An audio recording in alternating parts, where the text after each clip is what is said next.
Okay, good morning ladies and gentlemen. I'm actually replacing Terry Stinson today. Terry's our Managing Director and CEO. And one of the challenges of an export business and a company that exports to the world is your boss is always overseas. He's always travelling. That's one of the challenges of making the business work. Now before I start the talk, just a general show of hands. Who knows the name Orbital? Who knows the company name? Okay, pretty good coverage. I guess we are in our hometown, Perth, Western Australia. Who knows Ralph Sarich, or the name Ralph Sarich? Okay, a couple extra hands. Fortunately, a few less than knew the name Orbital. And yes, Orbital was the Ralph Sarich company. However, today we are a fairly different company, and that's the company I want to talk about.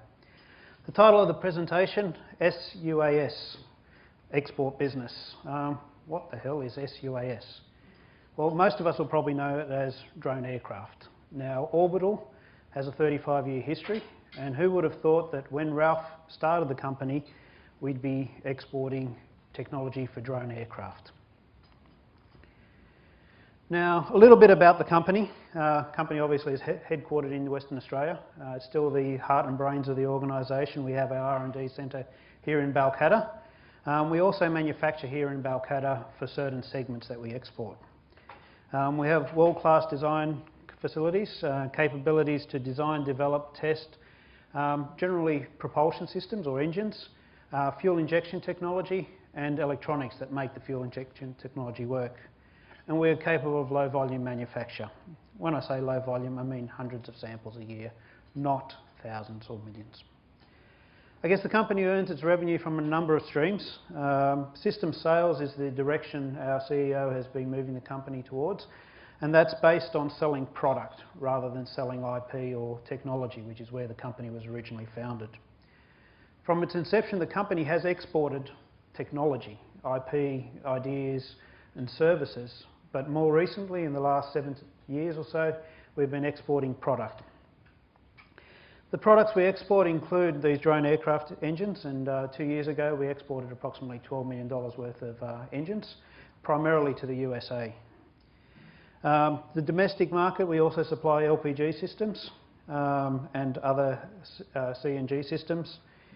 We have a joint venture company in the US. It is our child, but it's more profitable than the parent. Synergec, the joint venture with Continental, is a $150 million a year business, and as our success, we earn a dividend off that business, and it exports to the world.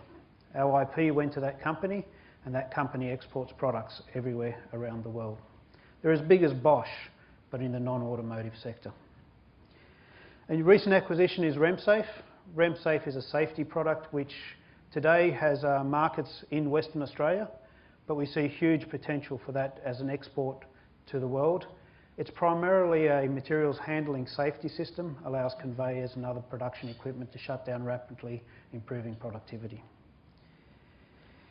However, the main product I will talk about is the technology that we are exporting to the US primarily, and that is the drone aircraft technology.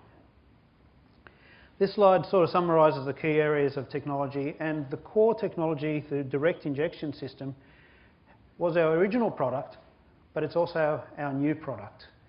And one of the innovations is how to recycle technology in your library of know-how and IP for new markets. Now, direct injection is a way of putting fuel into an engine to get some combustion or fuel efficiency benefits. And we fairly well conquered the market in the non-automotive by a Mercury outboard, by an Evinrude outboard. They'll all have aspects of that technology on board. But to recycle that technology, we had to find a new purpose or a new benefit of that process. And that process was to allow jet fuel to burn in a conventional engine. The military market has a need for jet fuel to burn on their small drone aircraft because on a ship, for example, they don't want to have 3 or 4 different fuels. They want their helicopters to run the same fuel as their little drone aircraft. So, why did we target the UAV sector? I guess primarily it was a fairly lucrative market. Defence, pay top dollar for technology, so it's a bit of a no-brainer. Why would you supply to someone who always competes in price when you have a unique technical advantage? The market itself is split between the smaller drone aircraft.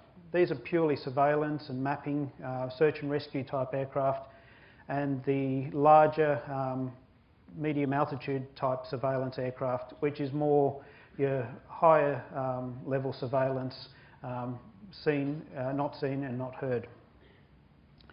The US UAV market is almost entirely export. Australia does use some drone aircraft as part of its defence services, but nowhere near as many as the US. And there are reports from Obama saying that the way the future will be, it's less troop deployment and more drone deployment. So because of this, the challenges are, how do you get into that market? And I guess, how do you fund yourself to get in that market? And how do you succeed in that market? And it all has to start with having a unique benefit. If you don't have something unique to offer a market, you'll never get in there in the first place. You've got to have that something special, that secret sauce. Now for us, that secret sauce is how to ignite kerosene fuel. And I don't want to turn this into a technical presentation, but basically the technology allows us to put a kerosene-based fuel into an engine where previously it wasn't possible to do that. The benefits from that are it can start at low temperature, it can go to high altitude, it can work in some of the toughest environments in the world. All the competitors that were previously in that market used essentially what would you call a hobby engine, and then they'd resort to some, archaic methods of getting that fuel to burn. They'd heat it up with fuel heaters. They'd basically put their kerosene on a little stove and light it up and warm it nice so it's not thick, and then pour into the engine, and then the engine would fire and run. They'd also put electrical heaters and other things that would make those engines very inefficient, but they would work. By overcoming all those challenges technically, it opened the door to a product that had the potential to be exported. One more technical slide. How do you make an injection system burn a fuel that doesn't want to burn? The analogy I like to use here is a little bit like a garden hose. If you have a garden hose and you put your thumb over the top of it, you get small drops, and the harder you press that hose, the smaller and smaller the drops. The smaller the drops, the easier they burn. But there's a lot of effort required to do that. It's the brute force approach. The process that Orbital uses is a bit like the spray coming out of a fly spray or your hairspray. It's an aerosol. Use a little bit of air, makes those drops very easy to break up into small drops, surrounds them in a shield of fresh air, and therefore a fuel that doesn't really want to burn is quite easy to burn. Oops. Okay. I mentioned earlier that in order to make fuel burn in modern engines, there's always electronics. And even though we had old technology, the technology from the direct injection process, in order to allow that to fly, you needed electronics that were small, compact, and aviation class quality. So it needed to have the black box recording functions. It needed to be able to go to altitude and compensate for that.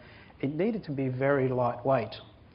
So to crack that market, what we needed to do was take known technology and shrink it down. Now, for every customer to do that with a unique product, for example, the Boeings and the Textrons and all the other manufacturers, it's quite an expensive process. You're talking millions of dollars to develop a little box that fits in your hand for every one of those customers. So the approach we took was to develop a generic item. Now, we could have funded that ourselves, and it's quite difficult to raise funding yourself. However, as part of the automotive transition in the marketplace, Ford, Toyota, Holden, they're all closing up shop. Orbital identified the need to work 5 years ahead of that closure and find a new market. We tapped into some automotive transition scheme money, and also the Automotive Alternative Markets program, the ANMP program, to develop a generic product that would fit on all these aircraft engines. And that funding allowed us to develop a very small controller that could be used on those engines, with the generic nature of it being that it wasn't limited to one customer or one engine family, but to all our customers, and available at a commodity-based price that would then allow us to win those exports.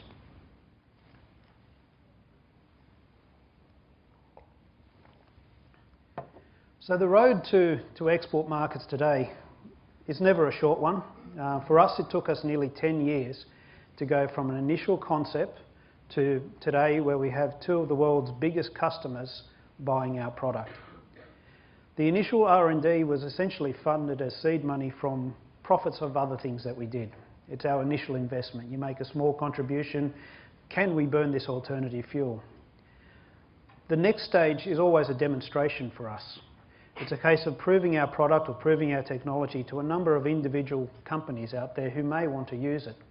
That is partially funded by ourselves, but more and more it's funded by the customer wanting to see what's inside the black box, wanting to understand that secret sauce. The licensing arrangements that we've used in the past allow us to seed some more money into the development of that product. And as I've already mentioned, grants and government schemes help us fund what is an exclusive product into a more generic basis that allows us to spread it across multiple consumers. Today we have two of the biggest names in drone aircraft, AAI Textron, who manufacture and fly the Aerosonde aircraft. The Aerosonde aircraft itself is manufactured in Victoria, in Melbourne, and exported to the world, so another great export success. And In Situ Pacific, which is part of the Boeing company, and they are the biggest supplier of drone aircraft in the world. But it wasn't without its challenges. Supplying to the military is a very strict business. Obviously there's technology that shouldn't get into the wrong hands, and ITAR is the International Traffic in Arms regulation that as a company we've had to comply with in order to be able to export. Now what this ITAR regulation does is put restrictions on certain components as to who gets to work on them, who gets to use them, and where you get to sell them. And generally, ITAR is a US-based regulation, so if you want to supply to the US, you certainly cannot supply to the baddie. Now what that means is strict control of information, strict control of access to that information and distribution of that information. And that makes your business quite tough.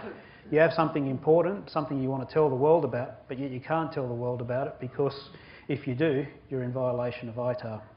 And there are huge penalties, multi-million-dollar fines, you know, that's money.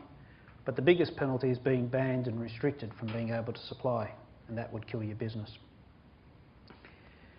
So the way we handle that is very much on a confidentiality basis. The company has always had a strong look to confidentiality, and in terms of our engineering areas, they're off limits to the outside world. Even though we conduct facility tours and show people through the company, we can't show them where our technology is actually being developed. There's a specialised sign-in procedure and a screening process not just for employees of the company. So the employees of the company are all subjected to a survey to check their background, to check their ability to do the job, but also their ability through accidental or other means convey that knowledge to family, friends and outside the company. In order to also protect ITAR products, we are not allowed to show those ITAR features in a photo. So often photos of our products will have certain areas masked off. The other thing that we need to be mindful of is how we export products to different markets. Now I mentioned the US is one of our biggest markets, but we also export to the Middle East, and there are friendly and unfriendly countries in those areas. The Department of Defence, the Office of Export Control, they monitor everything we ship. So before we even write a contract, what we need to do is jump through the government hurdle to get approval that if that contract goes ahead, we have the right to eventually export. Because there's no point having a deal and being unable to deliver. It just doesn't help your customer. What we need to do is maintain rigorous records of who it is that it's going to, the purpose that it's meant to serve, the quality that it's going out as, and full traceability should it end up in the wrong hands, that we know the path it took to get there. In terms of record keeping, it's fairly onerous and it is part of the cost of doing the business, and it's part of the justification why defence products actually do cost a lot of money. It's usually the best technology, so therefore you're paying for bleeding edge technology, but you also have to pay for a lot of quality assurance and traceability in product, and that adds to the cost of actual manufacture. And I guess back to the first point, my boss is away this week, he was away last week, he's away next week. In a global environment, and particularly for exporters, you're only as good as your ability to travel and meet your customers and set up deals and ensure that your product is actually delivering what you believe that it's meant to. Most of our customers in the UAS market are actually overseas-based customers. The majority of them, 95%, are probably in the US. Most of our suppliers are also global. We get product that comes to Australia from different sources. Most of the metals and metal-based machining is actually done in Australia, but some of the other components, rare earth magnets and things like that, there's no opportunities for them to actually be made in Australia. All the countries that we deal with have to be US approved, because ultimately we're exporting primarily to the US. Most of our product is used overseas, but unfortunately I can't tell you where, otherwise I'd have to shoot you. But you can imagine where it is, and some of the challenges of the environment and some of the challenges of the fuels that they might have to burn, the poor translation, the language that comes back in terms of the product's not performing, but no information as to why or how. Now all these issues have to be resolved by a very dedicated team. The team itself works a day shift. It generally also works a night shift. And it's a fairly flexible workforce that allows that to happen. We essentially run a 24-hour operation where you could have a meeting in the morning and then have to have a meeting in the afternoon and continue on through the night. We're very fortunate in that our customers are fairly flexible themselves. We share the roster. Sometimes they do the mornings, sometimes we do the mornings. Sometimes they do the evenings, sometimes we do the evenings. And having that relationship with big companies like Boeing means that we're part of that family rather than a true hands-off transaction. We also, and I think it was mentioned by some of the panellists, the value of representation on the ground cannot be underestimated. In the US, we have a guy on the ground who essentially looks after the commercial side, but also looks after our vendors and suppliers, resolves any issues that may come up, and also is looking for manufacturing sites should we export, should our export capability exceed what we're capable of doing in Australia and have to also build in the US. Now, Orbital in the marketplace today is quite strongly positioned in this sector. We have the two biggest players. AEI Textron went into production in 2012. I mentioned before, $12 million worth of export in that year. They are now actually what we call in the second phase of the relationship, where a lot of the components, the engines in particular, are being manufactured by themselves because their division, Lycoming make aircraft engines, is capable of making the nuts and bolts. And we are the suppliers of the smart technology, the fuel system, the electronics, the engine management system that makes it all work. And essentially we have the key to the product. So without our components, they don't have a product. So it's a nice relationship, and it's an opportunity where we can continue to export core high-value components. In 2013, in situ Boeing joined us as a product as well. That product is due to export later in this year. We have been in a development phase for well over 12 months now, where we have made a new engine design, a completely new engine design that will be featured on their ScanEagle product, known as ScanEagle 2. Now this engine will set the benchmark for operation on drone aircrafts in terms of efficiency, endurance time, performance, the ability to gather data, as well as the whole economics of operation. Now, we don't want to admit to it too often, but war is an economic game as well. There is a cost to operations, and our technology allowed these aircraft to fly 12 hours, whereas previously they only flew 8 hours. So that allows for a longer shift, fewer aircraft actually in stock and what have you. Now we've delivered samples of those products to in situ. The engines are going well, and they have passed various milestones to date, and production is scheduled for later this year.